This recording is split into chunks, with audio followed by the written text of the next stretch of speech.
Welcome back to Live at 9. It's Wellness Wednesday, and today we're talking about how medicine can save lives, but we also have to break down how people make it, how it becomes safe. So Dr. Quinn is here with us today to help explain how medicine becomes safe and available for patients. Good morning, Dr. Quinn. Good morning. So what exactly are we talking about when it comes to clinical trials and medicine becoming available? Well, basically, clinical trials is a process, and it's been estimated that from the Petri dish, when they first start on the process, to the pharmaceutical shelves, it's about $2 billion. And basically, the reason is there are so many steps to this process, and a lot of medicines don't make it. And a lot of people ask, why is medication so expensive? But the research is why it's so expensive. Right. And the research has three main objectives. Number one, of course, safety. We don't want to come out with a new medicine that can cause people to lose their life or have decreases in their level of health. But we want the medicine to be, number two, effective. But through these clinical trials, we demonstrate that the medicine is safe first. And then the second demonstration that the FDA wants to see in order to approve it is that the medicine is effective. It helps. Like if you have high blood pressure or cancer or any other medical condition that needs to be treated, we have to demonstrate through this research, this very lengthy process that can take anywhere from 8 to 10 years. Wow. And, you know, with all the money involved, and I know that $2 billion is the average for one medication. We want to show that it's safe, effective, and lastly, there are a lot of clinical trials that are going on that there might already be a medicine that's being prescribed on the market, and some of these companies, they'll come up with research to come up with a new alternative medication that might be safer and more effective. But they have to prove this through the research. There's a lot of data collected, and they turn it in to the FDA, and the FDA, they make a decision if it's passed or failed. Yeah, absolutely. I mean, there's so much that goes into these trials, and just to make sure that medicine is safe, that is a huge thing. But like you mentioned, also the efficiency of the medicine as well. So are there stages to these clinical trials that every medication has to go through?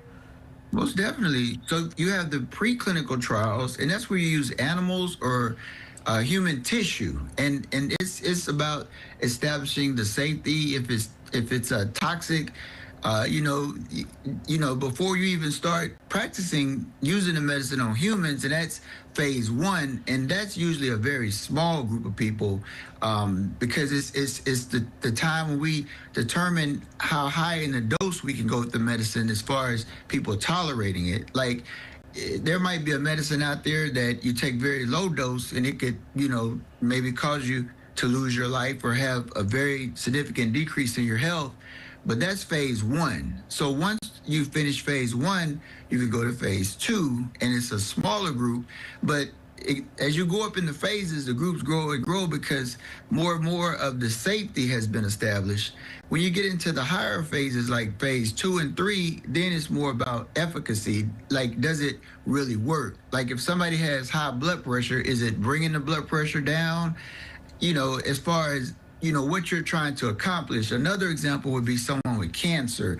Is it shrinking the cancer cells to the point where, you know, the person has less of a chance of dying from the cancer, or maybe the cancer not metastasizing to other parts of the body where the person would lose their life? Then you have stage 3, you know, you have a larger group with the same objective. And then once the medicine has been approved by the FDA, then there's still another phase called stage 4.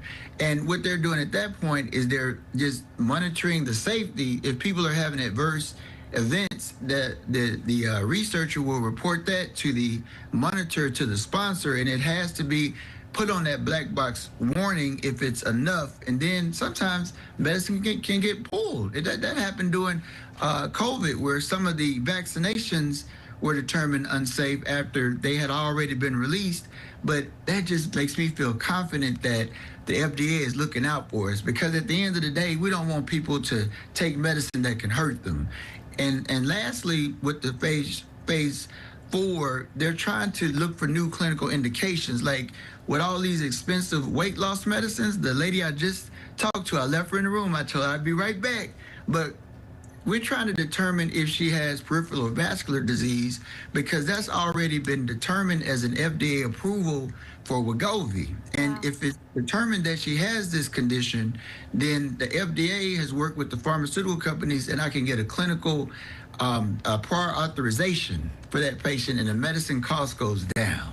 Yeah, that's huge. I mean, you've touched on so many things of why it's so important to really continue these medical trials and get new medication out. Real quick, before we run out of time, Dr. Quinn, how can people help in this research? Is there something we can do to help? Most definitely. So if you're a physician, such as myself, I'm getting ready to start back. I did a lot during COVID. If your physician asks you to be a part of the trial, consider it because you could be a part of history. As far as with COVID, a lot of people's lives were saved because they Right. participated in the clinical trials. And know that there's so many protocols that go with the clinical trials. The clinical trials are safe because if anything is looking suspicious, they'll pull it off the shelf. Like I Right. said, only 1 to 2 medications make it all the way to the end because of possible safety questions or even efficacy questions. So participate in clinical trials and just be a contribution to mankind.